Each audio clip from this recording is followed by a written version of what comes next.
ओम शांति। ओम शांति बाबा। आज 14 सितंबर 2024 है और आज हम अध्ययन करने जा रहे हैं परमपिता परमात्मा के अनमोल महावाक्यों को, मुरली को। और इस मुरली को हमें सुनाने के लिए परमपिता परमात्मा परम धाम से आए हैं। तो क्या हम अपने इस देहभान से अलग नहीं होंगे ना? तो अपने आत्माभिमानी स्थिति में स्थित होने के लिए अपने सूक्ष्म शरीर यानी लाइट के शरीर के साथ चलते हैं मधुबन की धरा पर, जहां मेरे बाबा साकार रूप में ये मुरलियां चलाया करते थे। तो उस वातावरण का और वहाँ पर परमपिता परमात्मा की उपस्थिति का अनुभव करते हुए पूरी तरह से सहज रूप से आत्माभिमानी स्थिति में स्थित रहने का अभ्यास करते हुए अध्ययन करते हैं मुरली।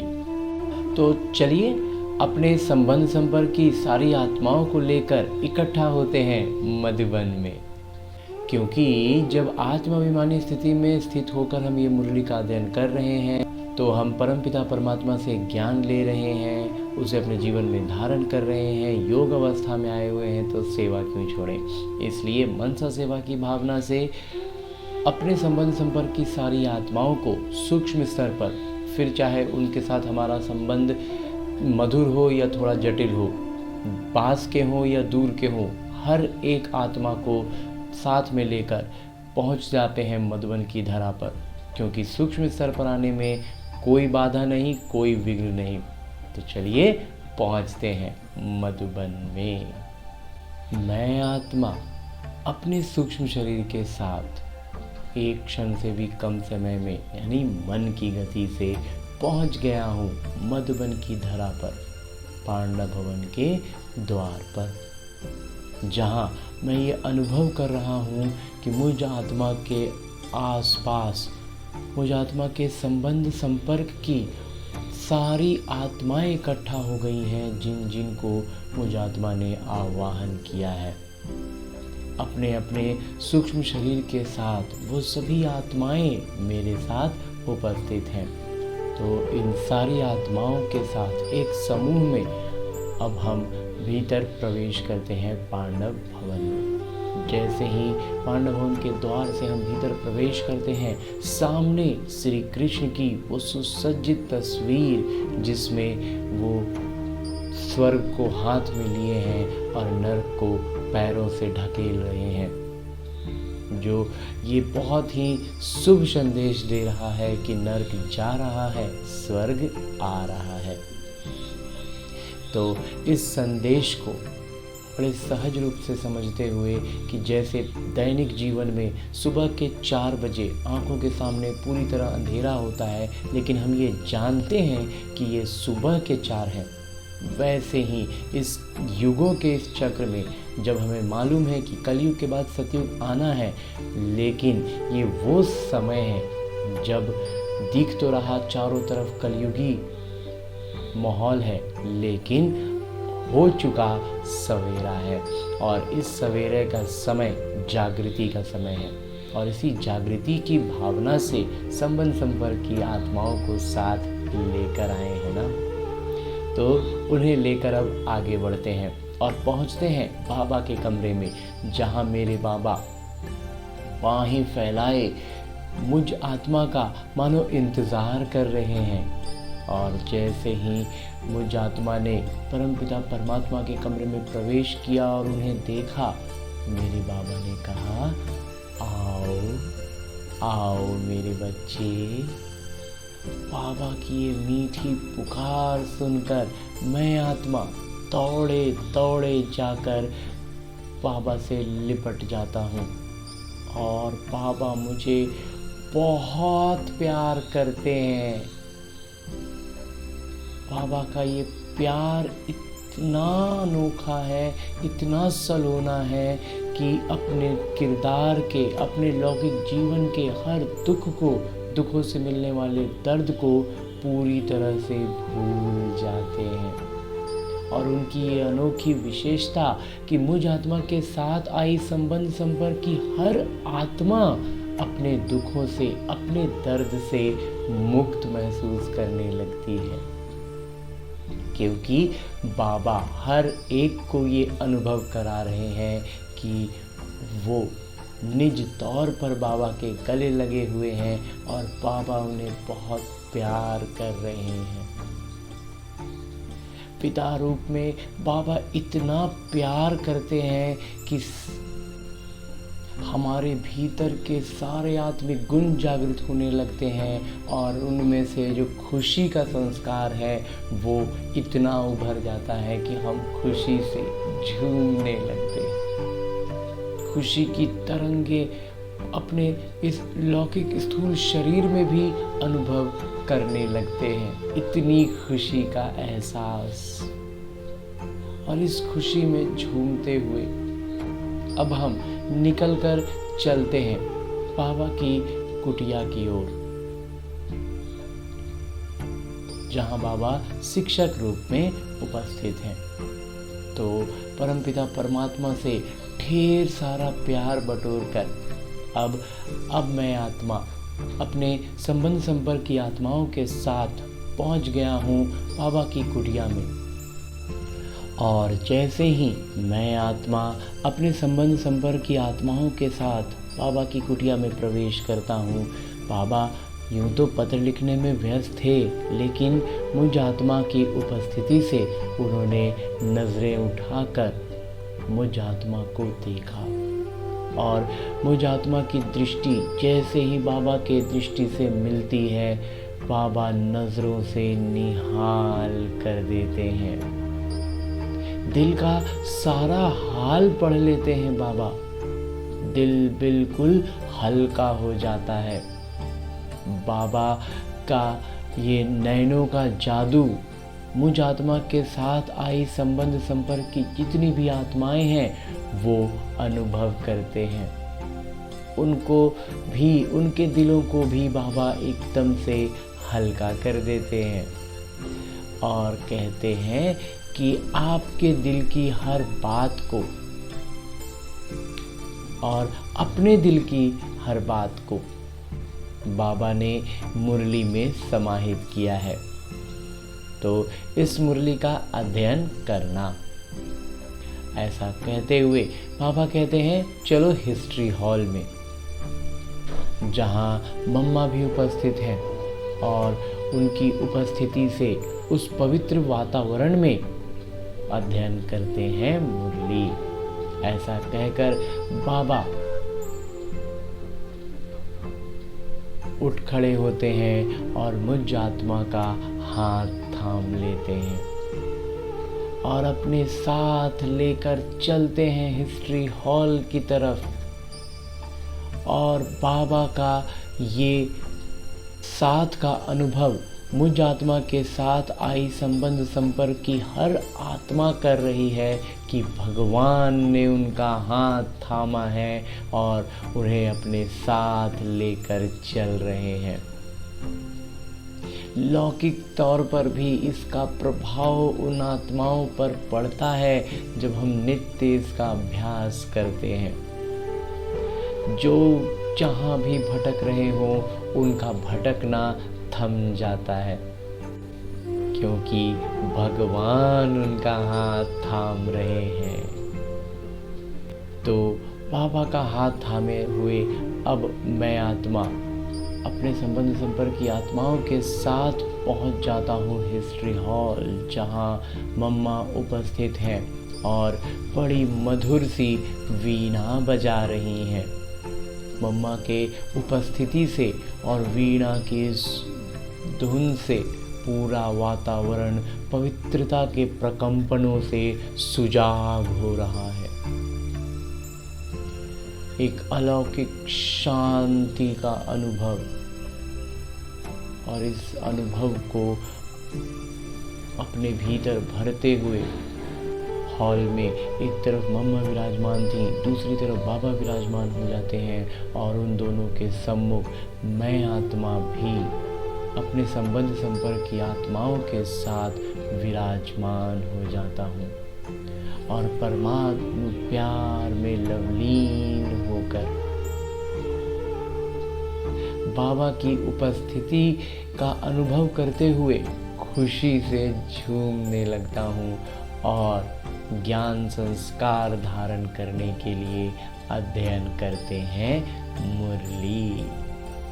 बाबा ने कहा, मीठे बच्चे, बाबा की श्रीमत पर चलकर अपना श्रृंगार करो, पर चिंतन से अपना श्रृंगार मत बिगाड़ो, समय बर्बाद न करो। पर चिंतन करने में श्रृंगार भी खराब हो जाएगा और समय भी बर्बाद चला जाएगा। तो बाबा कहते हैं ये काम बिल्कुल मत करो। आगे प्रश्न रूप में मेरे बाबा कहते हैं कि तुम बच्चे बाबा से भी तीखे जादूगर हो, कैसे? उत्तर बतलाते हैं मेरे बाबा, यहाँ बैठे बैठे तुम इन लक्ष्मी नारायण जैसा अपना श्रृंगार कर रहे हो। यहाँ बैठे अपने आप को बदल रहे हो, ये भी जादूगरी है। सिर्फ अल्फ को याद करने से तुम्हारा श्रृंगार हो जाता है। कोई हाथ पांव चलाने की भी बात नहीं, सिर्फ विचारों की बात है। योग से तुम साफ, स्वच्छ और शोभनिक बन जाते हो। तुम्हारी आत्मा और शरीर कंचन बन जाता है। ये भी कमाल है ना? बहुत बड़ा कमाल है बाबा। ओम शांति। रूहानी जादूगर बैठ रूहानी बच्चों को, जो पिता से भी तीखे जादूगर हैं, उन्हों को समझाते हैं। तुम यहाँ क्या कर रहे हो? यहाँ बैठे बैठे कोई चुरपुर नहीं। बाबा अथवा साजन सजनियों को युक्ति बता रहे हैं। साजन कहते हैं, यहाँ बैठे तुम क्या करते हो? अपने को तुम ऐसे लक्ष्मी नारायण मिसल श्रृंगार कर रहे हो। कोई समझेंगे? नहीं बाबा, बाहर का कोई नहीं समझेगा। तुम यहाँ सब बैठे हो, फिर नंबरवार पुरुषार्थ अनुसार तो हो ही ना। यहाँ भी जो बाबा कहते हैं बैठे हैं ना, वो भी नंबरवार है। तो किसी को ये बात बहुत अच्छे समझ में आ जा रही है, किसी को समझ में नहीं आ पा रहा है। बाबा कहते हैं ऐसे श्रृंगार हुए बनना है। जितना श्रृंगार लक्ष्मी नारायण का है, बाबा कहते हैं ऐसा श्रृंगारित हो जाना है हमें और ऐसा बनना है। तुम्हारा परम उद्देश्य ही है भविष्य अमरपुरी के लिए। यहाँ बैठे हुए तुम क्या कर रहे हो? पैराडाइज के श्रृंगार के लिए पुरुषार्थ करो। स्वर्ग में जो हम श्रृंगार रूप होगा उसका तैयारी कर रहे हैं, पुरुषार्थ कर रहे हैं। इसको क्या कहें? तो इस बात को बाबा कहते हैं क्या कहें? यहाँ बैठे हुए अपने को बदल रहे हो। उठते बैठते चलते बाबा ने एक मनमना भव की चाबी दे दी है। बस एक सिवाय इसके और कोई भी फालतू बातें सुन सुनाकर समय बर्बाद मत करो।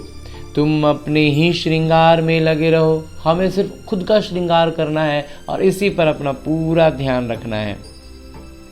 दूसरा करता है वह नहीं, इसमें तुम्हारा क्या जाता है? उसका अपना हिसाब किताब है, वो जाने। हमें सिर्फ अपना श्रृंगार करना है। तुम अपने पुरुषार्थ में रहो। कितनी समझ की बातें हैं। कोई नया सुनेगा तो जरूर वंडर खाएगा।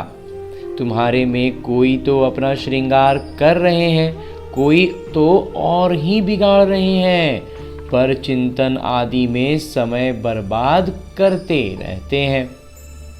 बाबा बच्चों को समझाते हैं, तुम सिर्फ अपने को देखो कि हम क्या कर रहे हैं। दूसरों का पर चिंतन बाबा कहते हैं बिल्कुल मत करो। सिर्फ अपना देखो कि हम कितना ऊपर उठ पाए, हम पुरुषार्थ कितना कर पाए। बहुत छोटी युक्ति बताई है, बस एक ही अक्षर है, मन मना भव। तुम यहाँ बैठे हो, परंतु बुद्धि में है कि सारी सृष्टि का चक्र कैसे फिरता है। यहाँ हम बैठे तो हैं, लेकिन हमारा बुद्धि में पूरा सृष्टि चक्र का ज्ञान बाबा ने दे दिया है कि वो कैसे फिरता है। अभी फिर से हम विश्व का श्रृंगार कर रहे हैं, तो हम खुद का श्रृंगार करेंगे तो विश्व का श्रृंगार तो हो ही जाएगा ना, विश्व भी तो स्वर्ग बनेगा। तो तुम कितने पदम भाग्यशाली हो, बहुत भाग्यशाली हैं बाबा, जो आप हमें मिल गए, भगवान हमें मिल गए। यहाँ बैठे बैठे तुम कितना कार्य करते हो। कोई हाथ पांव तो चलाने की बात ही नहीं है, सिर्फ विचार की बात है। तुम कहेंगे हम यहाँ बैठे ऊंचते ऊंच विश्व का श्रृंगार कर रहे हैं। मन मना भव का मंत्र कितना ऊंचा है। इस योग से ही तुम्हारे पाप भस्म होते जाएंगे और तुम साफ बनते बनते फिर कितने शोभनीक हो जाएंगे। अभी आत्मा पतित है तो शरीर की भी हालत देखो क्या हो गई है।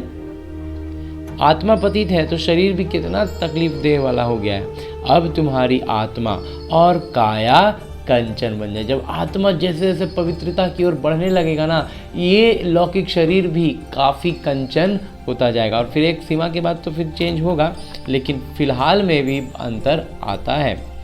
ये कमाल है ना, बहुत बड़ा कमाल है बाबा। आत्मा पवित्र होती है और शरीर शुद्ध हो जाता है, शरीर कंचन होने लगता है। तो ऐसे अपना श्रृंगार करना है। तो बाबा कहते हैं इस तरह से श्रृंगार करना है, दैवी गुण भी धारण करने हैं। बाबा सभी को एक ही रास्ता बताते हैं, अल्फ बे। सिर्फ अल्फ की बात है, बाबा को याद करते रहो तो तुम्हारा श्रृंगार सारा बदल जाएगा। लौकिक श्रृंगार सब खत्म और अलौकिक सासे के श्रृंगार से बिल्कुल भरपूर हो जाएंगे। बाबा से भी तुम बड़े जादूगर हो। बाबा में इतना ऊंचा मान देते हैं ताकि हम अपने पुरुषार्थ को और तेज कर पाएं, उमंग उत्साह से भर जाएं। बाबा कह रहे हैं कि हम बाबा से बड़े जादूगर हैं। तुमको युक्ति बताते हैं कि ऐसा ऐसा करने से तुम्हारा श्रृंगार बन जाएगा। ऐसे ऐसे करेंगे ना तो और श्रृंगार हो जाएगा और सज जाएंगे। अपना श्रृंगार न करने से तुम मुफ्त अपने को नुकसान पहुंचाते हो। बाबा तो युक्तियां बता रहे हैं और हम खुद का फिर श्रृंगार ना करें तो बाबा कहते हो नुकसान ही कर रहे हो ना। इतना तो समझते हो हम भक्ति मार्ग में क्या क्या करते थे। सारा श्रृंगार ही बिगाड़ कर क्या बन गए हो। अब एक ही अक्षर से बाबा की याद से तुम्हारा श्रृंगार होता है। बच्चों को कितना अच्छी रीति समझाकर फ्रेश करते हैं, एकदम तरोताज़ा कर देते हैं बाबा। यहाँ बैठे तुम क्या करते हो, वहीं बाबा जो सिखा रहे हो सीख रहे हैं। याद की यात्रा में बैठे हो। सबसे पहले तो हम याद की यात्रा में आत्माभिमानी स्थिति में होकर बैठे हैं ना। अगर कोई का ख्याल और तरफ होगा तो श्रृंगार थोड़े ही होगा, इधर उधर बुद्धि जाता रहेगा तो बाबा कहते फिर श्रृंगार थोड़ी ही होगा। तुम श्रृंगारे हो तो फिर औरों को भी रास्ता बताना है। खुद श्रृंगारित रहेंगे तो अपना दूसरे देख करके आकर्षित होंगे तो वो भी श्रृंगार करने के लिए आगे बढ़ेंगे। तो बाबा आते ही हैं ऐसा श्रृंगार बनाने। कमाल शिव बाबा आपकी, आप हमारा कितना श्रृंगार करते हो। उठते बैठते चलते हमको श्रृंगार करना है। हमें बस बुद्धि में एक ही बात रखनी है कि हमें अलौकिक श्रृंगार करना है। जैसे लौकिक रीति में जब ज्ञान नहीं समझे थे तो लगता था ना, अरे थोड़ा सा ही कर लेते हैं, थोड़ा सा ऐसा कर लेते हैं, थोड़ा सा वैसे कर लेते हैं तो थोड़ा और स्मार्ट लगेंगे, थोड़ा और अच्छे लगेंगे। बाबा का ज्ञान मिला तो सारा कुछ छूटा, तो वो तो छूटा, लेकिन अलौकिक श्रृंगार बाबा कहते हैं बिल्कुल वैसे ही बुद्धि में चलाते रहना है। कोई तो अपना श्रृंगार कर फिर दूसरों का भी करते हैं।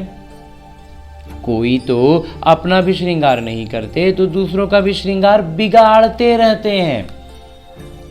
फालतू बातें सुनाकर उनकी अवस्था को भी नीचे गिरा देते हैं। खुद भी श्रृंगार से रह जाते हैं तो दूसरों को भी रहा देते, उनको भी छुड़ा देते, उनका भी श्रृंगार उनको करने नहीं देते।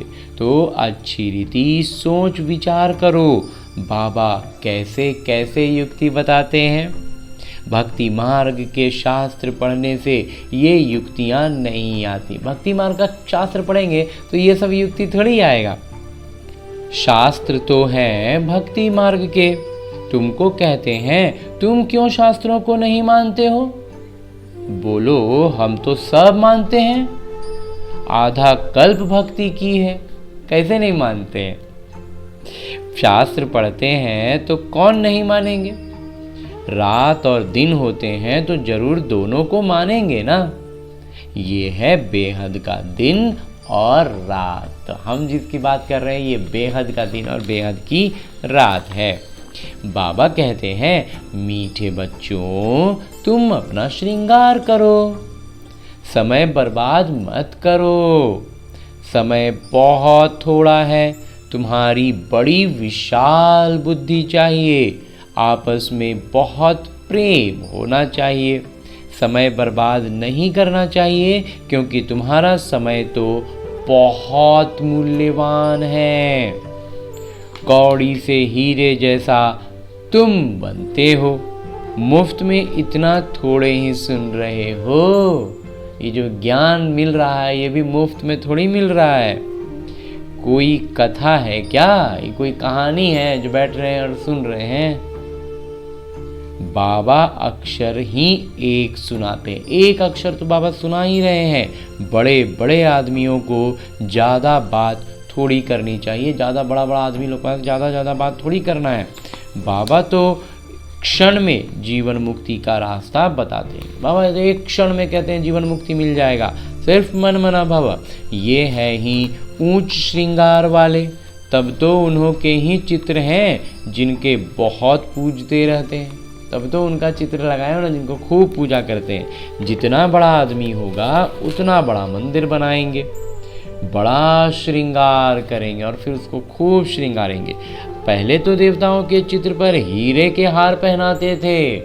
बाबा को तो अनुभव है ना, ब्रह्मा बाबा भी ऐसा करते थे, हीरों का हार पहनाते थे देवी देवताओं को।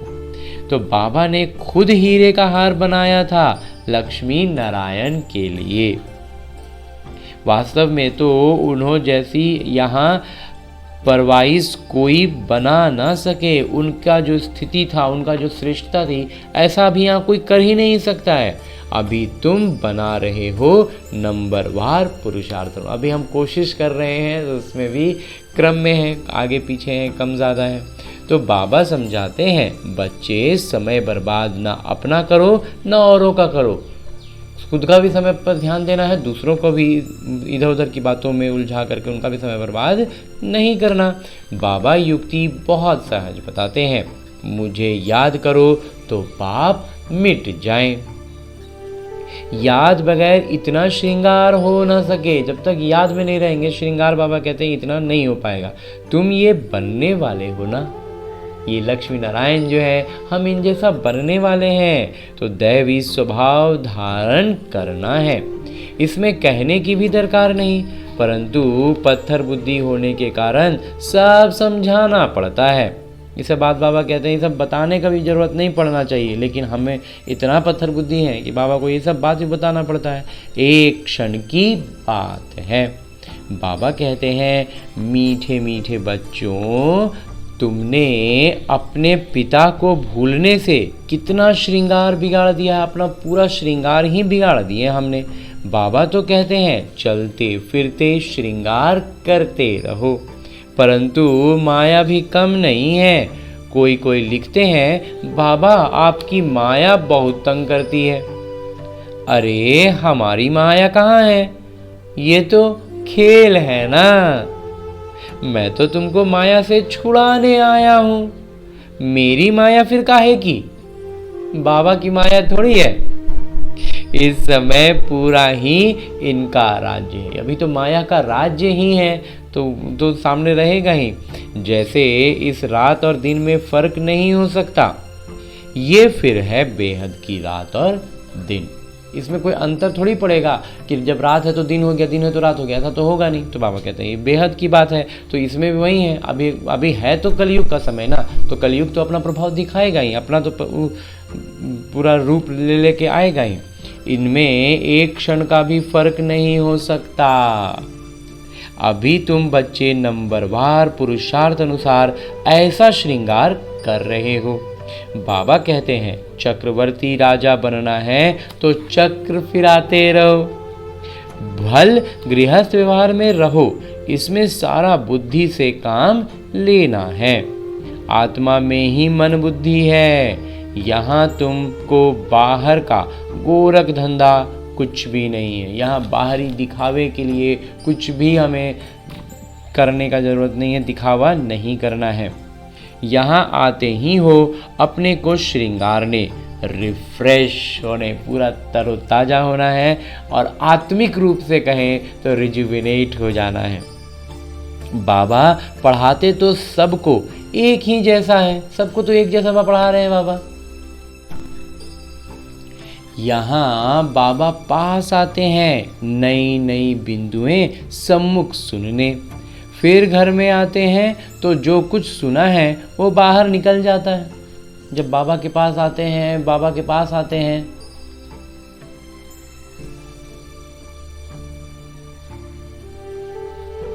यहाँ बाबा के पास आते हैं नई नई बिंदुएं सम्मुख सुनने, फिर घर में जाते हैं तो कुछ सुना है वो बाहर निकल जाता है। यहाँ बाबा के पास आते हैं, मुरली सुनने आते हैं तो ज्ञान की महीन महीन बातें सुनते हैं, समझते हैं, और जब बाहर जाते हैं, घर पहुँचते हैं, सब भूल जाता है, सब बाहर रह जाता है। यहाँ से बाहर निकलने से ही झोली छांट लेते हैं। जो सुना उस पर मनन चिंतन नहीं करते, उसको अंदर बुद्धि में बिठाते नहीं हैं। तुम्हारे लिए तो यहाँ एकांत की जगह बहुत है, बाहर में तो खटमल फिरते रहते हैं। यहाँ बाबा के पास आते हैं तो यहाँ तो पूरा शांति का माहौल है। बाबा कहते हैं बाहर जाओगे तो तरह तरह का परेशानी आने लगेगा। बाबा कहते हैं बाहर में तो खटमल फिरते रहते हैं, एक दूसरे का खून करते पीते रहते हैं। खटमल वाला तकलीफ होता है, लौकिक तौर पर भी होता होगा। तो बाबा बच्चों को समझाते हैं ये तुम्हारा समय बहुत मूल्यवान है, इसको तुम बर्बाद मत करो। अपने को श्रृंगारने की बहुत युक्तियाँ मिली हैं। मैं सबका उद्धार करने आता हूँ। मैं आया हूँ तुमको विश्व की बादशाही देने, तो अब मुझे याद करो। समय बर्बाद मत करो। काम काज करते भी बाबा को याद करते रहो। इतनी ढेर सब आत्माएं आशिक हैं एक परम पिता परमात्मा माशूक की। वो सब जिस्मानी कथाएं आदि तो तुम बहुत सुनते हो। अब बाबा कहते हैं वो सब भूल जाओ। भक्ति मार्ग में तुमने मुझे याद किया और वायदा भी किया है कि हम आपके ही बनेंगे। बाबा कहते हैं भक्ति में तुमने वायदा किया है कि जब हम आएंगे तो हम आपके बनेंगे। ढेर के ढेर आशिकों का एक माशूक। भक्ति मार्ग में कहते हैं ब्रह्म में लीन होंगे। ये सब है फालतू बातें। ये जो ब्रह्म में लीन होने की बात बाबा कहते हैं भक्ति में सिखाई जाती हैं, ये कहते हैं एकदम पूरी तरह से फालतू बात है। एक भी मनुष्य मोक्ष को नहीं पा सकता है। ये तो अनादि नाटक है। इतने सब कलाकार हैं, इसमें जरा भी फर्क नहीं हो सकता है। बाबा कहते हैं सिर्फ एक अल्फ को याद करो तो तुम्हारा ये श्रृंगार हो जाएगा। अभी तुम ये बन रहे हो। स्मृति में आता है अनेक बार हमने ये श्रृंगार किया है। कल्प कल्प बाबा आप आएंगे, हम आपसे ही सुनेंगे। कितनी गूढ़े गूढ़े बिंदुएं हैं। बाबा ने युक्ति बहुत अच्छी बताई है। वारी जाऊं ऐसे बाबा पर। आशिक माशूक भी सब एक जैसे नहीं होते। ये तो सभी आत्माओं के एक ही माशूक हैं। जिस्मानी कोई बात नहीं, कोई भी लौकिक बात नहीं हो रहा है यहाँ पर, परंतु तुम संगम युग पर ही बाबा से ये युक्ति मिलती है। हमें बाबा से ये युक्ति इस संगम युग पर ही मिलेगी ना। कहीं भी तुम जाओ, खाओ पियो, घूमो फिरो, नौकरी करो, अपना श्रृंगार करते रहो। आत्माएं सब एक माशूक की आशिक हैं, बस उनको ही याद करते रहो। कोई कोई बच्चे कहते हैं हम तो 24 घंटे याद करते रहते हैं, परंतु सदैव तो कोई कर नहीं सकते। 24 घंटा बाबा कहते हैं कोई नहीं कर सकता है। बहुत में बहुत 2-2.5 घंटे तक बाबा कहते हैं, ज़्यादा से ज़्यादा ना कोई बच्चा अगर बहुत अच्छा अवस्था में रहेगा तो 2 से 2.5 घंटा तक निरंतर याद रह सकता है। ज़्यादा अगर लिखें तो बाबा मानते नहीं, और अगर उससे ज़्यादा कहता है कोई तो बाबा कहते हैं हम नहीं मानते, क्योंकि ब्रह्मा बाबा जिनके तन में बाबा परमपिता आ रहे थे, वो उनका निज अनुभव है कि उससे ज़्यादा नहीं हो पाता है, बीच में फिर कुछ ना कुछ हो ही जाएगा। तो बाबा कह रहे हैं इसलिए अगर कोई ऐसे ही लिख दे रहा है तो मतलब वो बढ़ा चढ़ा के जो कहा जाता है ना, वो वाली बात कर रहा है। दूसरों को स्मृति दिलाते नहीं तो कैसे समझें कि तुम याद करते हो।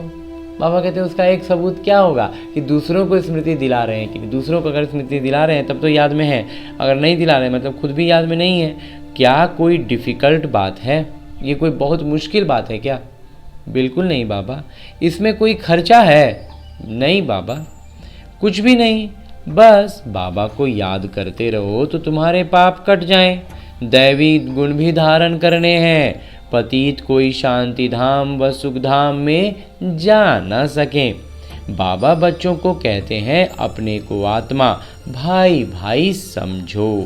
84 जन्मों का किरदार अभी पूरा होता है, ये पुराना चोला छोड़ने का है। नाटक देखो कैसा बना हुआ है, तुम जानते हो नंबरवार पुरुषार्थ अनुसार। और इस नाटक के चक्र को भी बाबा कहते हैं पुरुषार्थ अनुसार जानते हो। दुनिया में तो कोई कुछ भी नहीं समझते, दुनिया वाले जो हैं उनको तो बिल्कुल ये सब बात समझ में आएगी ही नहीं, बिल्कुल नहीं। हर एक अपने से पूछे कि हम बाबा की मत पर चलते हैं, चलेंगे तो श्रृंगार भी अच्छा होगा, चलते हैं कि नहीं तो खुद से पता करना है खुद का। और इसमें बाबा कहते हैं अगर चल रहे हैं तो मतलब श्रृंगार होता रहेगा। एक दो को उल्टी बातें सुनाकर अथवा सुनकर अपना श्रृंगार भी बिगाड़ते हैं तो दूसरों का भी बिगाड़ देते हैं। अगर उल्टी पुल्टी बातें सुन रहे हैं तो भी बाबा कहते हैं खुद का भी बिगाड़े, और जिससे सुन रहे हैं उसका भी तो उतना देर समय लगाए तो उसका भी बिगड़ा। और अगर सुनाने वाला हम बन रहे हैं तब तो वो एकदम ही घटिया स्तर की बात हो गई, एकदम ही बिगाड़ दिए। बच्चों को तो इसी धुनी में लगा रहना है कि हम ऐसे श्रृंगारधारी कैसे बने। बाकी तो जो कुछ है वो ठीक है, बाबा कहते हैं बाकी जो है तो ठीक ठाक है। सिर्फ पेट के लिए रोटी आराम से मिले, बस पेट के लिए जो रोटी चाहिए बाबा कहते हैं बस वो मिलता रहे। वास्तव में पेट ज़्यादा नहीं खाता। अगर सिर्फ खाने की बात की जाए ना तो बाबा कहते हैं उसमें बहुत कुछ ज़्यादा खर्च नहीं होता। भल तुम सन्यासी हो परंतु राजयोगी हो, न बहुत ऊंचा न नीचा। बहुत ज़्यादा हमें दिखावे वाला काम तो कुछ करना नहीं है, लेकिन बाबा कहते हैं एकदम ऐसा भी नहीं कि एकदम नीचा, एक अपना स्तर होना चाहिए जो स्टैंडर्ड जिसको कहते हैं। खाओ भल परंतु ज़्यादा हिर न जाओ, मतलब आदत न पड़ जाए। यहीं एक दो को याद दिलाओ कि शिव बाबा याद है। हाँ जी बाबा, वर्षा याद है, विश्व की बादशाही का श्रृंगार याद है। विचार करो यहाँ बैठे बैठे तुम्हारी क्या कमाई है, और इस कमाई से अपार सुख मिलना है। सिर्फ याद की यात्रा से और कोई तकलीफ नहीं, सिर्फ याद की यात्रा से सारा कुछ मिलना है। बाबा कहते हैं और तकलीफ की कोई बात ही नहीं है। भक्ति मार्ग में मनुष्य कितने धक्के खाते हैं, उसमें कितना तकलीफ झेलते हैं। अभी बाबा आए हैं श्रृंगारने, तो अपना अच्छी रीति ख्याल रखो। बाबा कहते हैं अपना ख्याल बहुत अच्छे से रखो कि हम श्रृंगार में रहें, भूलो मत।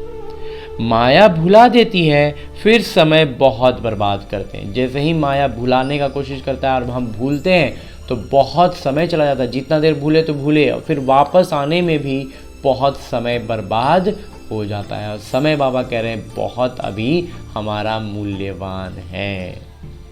तुम्हारा तो ये बहुत मूल्यवान समय है। पढ़ाई की मेहनत से मनुष्य क्या से क्या बन जाते हैं। बाबा तुमको और कोई तकलीफ नहीं देते हैं। पढ़ाई पढ़ना है, याद में रहना, इसमें तो तकलीफ का तो कोई बात ही नहीं है। और बाकी कोई तकलीफ बाबा होने नहीं देते। सिर्फ कहते हैं मुझे याद करो। कोई भी किताब आदि उठाने की दरकार नहीं। बाबा कोई किताब उठाते हैं क्या? नहीं बाबा। बाबा कहते हैं मैं आकर इस प्रजापिता ब्रह्मा द्वारा हम बच्चों को गोद लेते हैं। प्रजापिता है ना, तो इतनी कुख वंशावली प्रजा कैसे होगी, इसलिए बच्चे गोद लेते हैं। कुख वंशावली तो इतने हो नहीं सकते हैं, तो इसलिए बाबा गोद लेते हैं। और वर्षा बाबा से मिलना है, पिता से ही वर्षा मिलेगा ना, तो बाबा ब्रह्मा द्वारा गोद लेते हैं, इसलिए उनको मात पिता कहा जाता है।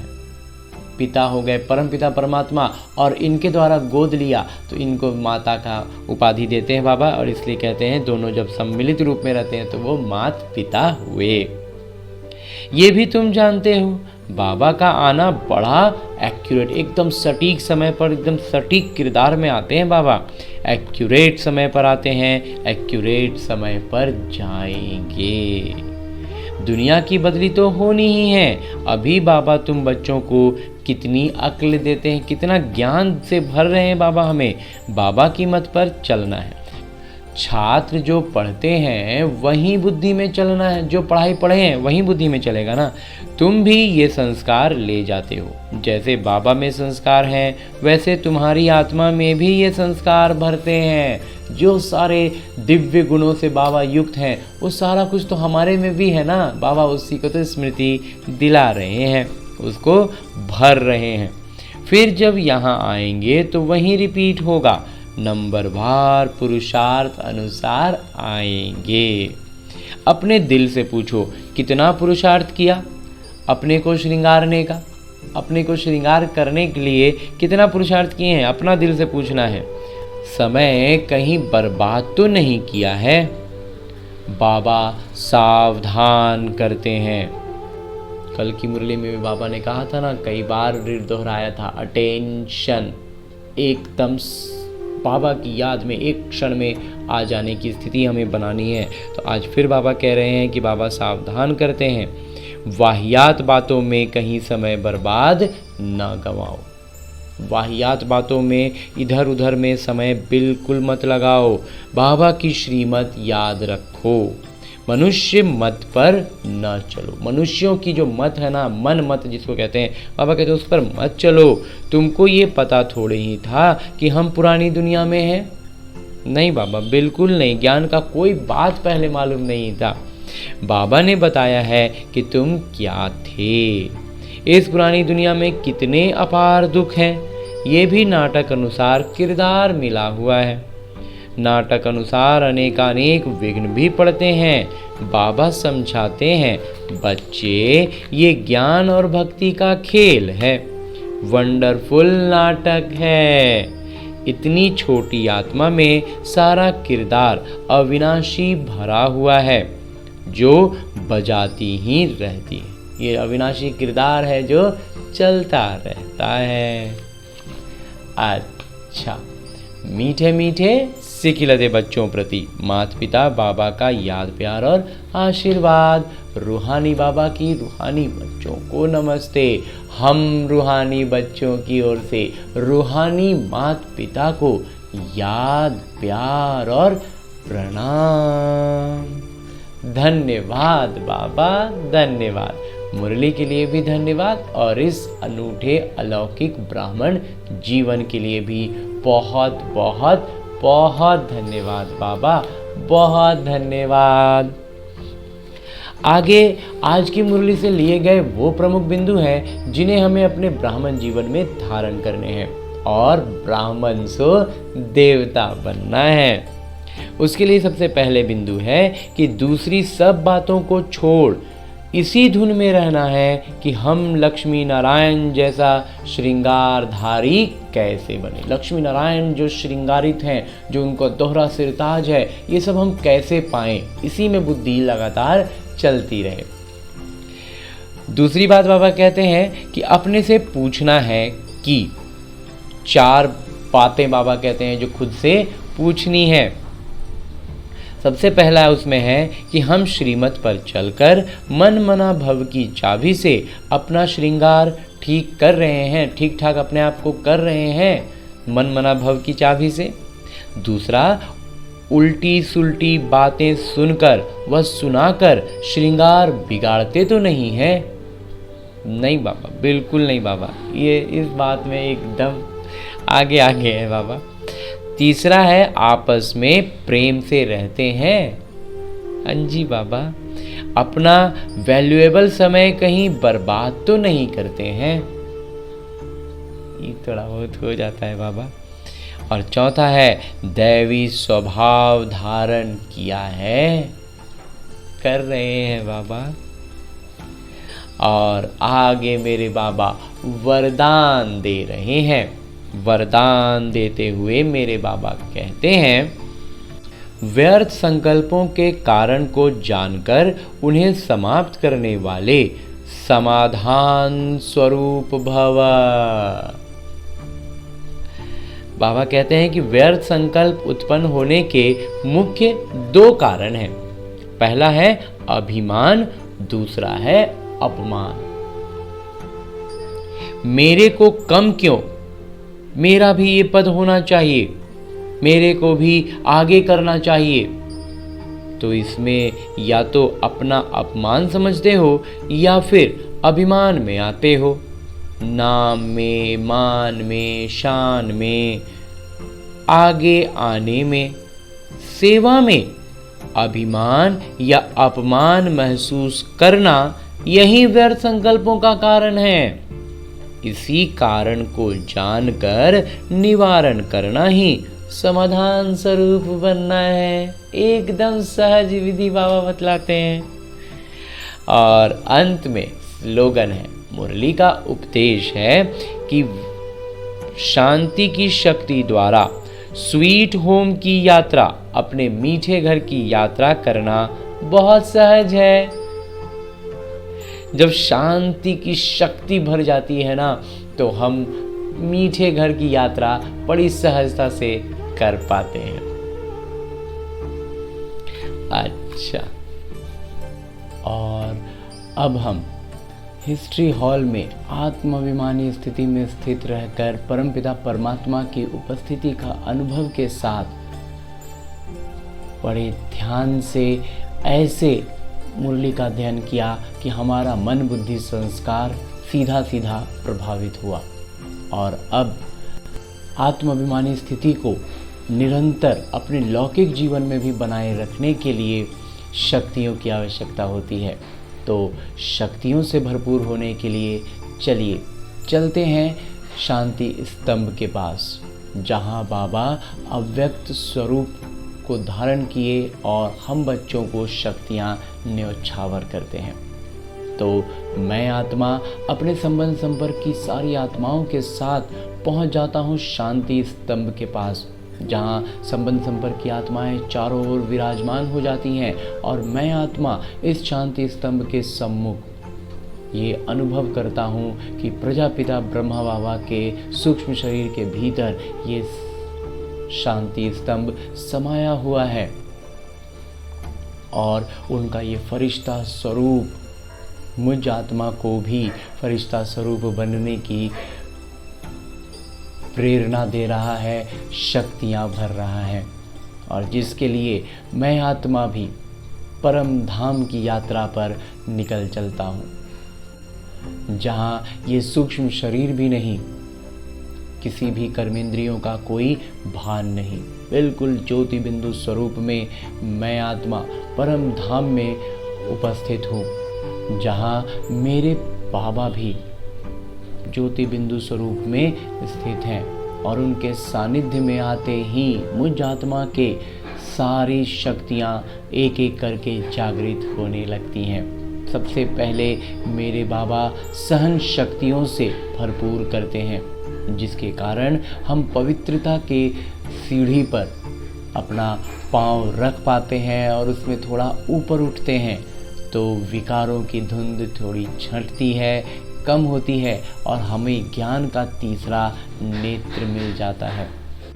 और जिस ज्ञान नेत्र के खुलने से मुझ आत्मा में परखने की शक्ति आती है और सटीक सही निर्णय लेने की शक्ति जागृत होती है।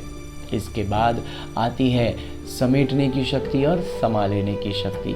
समेटना होता है अपने उन संस्कारों को जो रावण के प्रभाव में 63 जन्मों में बने हैं, जो वास्तव में मेरे स्वभाव नहीं है,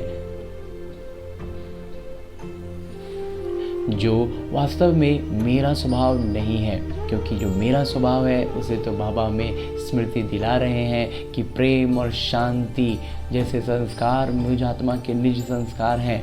तो ये जो भी संस्कार मुझ आत्मा के पास हैं, जिसे मैं गलती से मेरा नेचर कहता आ रहा हूँ, उन सब को अपने जीवन से समेटकर बाहर करने की शक्ति। और यही सारे संस्कार जो मुझ आत्मा के संबंध संपर्क की आत्माओं में हैं, उनको सकारात्मक रूप में परिवर्तित करते हुए समा लेने की शक्ति। और ये परिवर्तन कैसे करना है? बड़ी सहज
और अव्यक्त इशारा देते हुए बाबा कहते हैं, वर्तमान विश्व में चारों ओर इच्छाएं बढ़ रही हैं।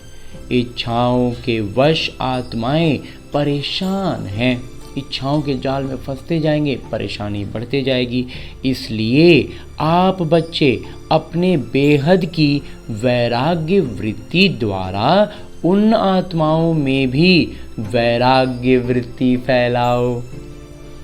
आपके वैराग्य वृत्ति के वायुमंडल के बिना आत्माएं सुखी शांत नहीं बन सकती, परेशानी से छूट नहीं सकती, वो अपनी परेशानियों से बाहर नहीं आ पाएंगी।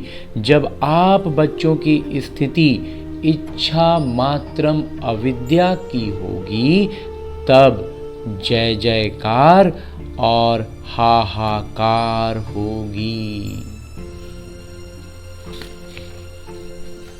बाबा ने इतना श्रेष्ठ इशारा दिया है कि हमारी स्थिति से ही अन्य आत्माओं को इस वैराग्य वृत्ति की भावना आएगी, वो इच्छाओं के जाल से बाहर आ पाएंगे, और जो नहीं आएंगे वो हाहाकार में रहेंगे, और जो आ गए वो जय जयकार करेंगे।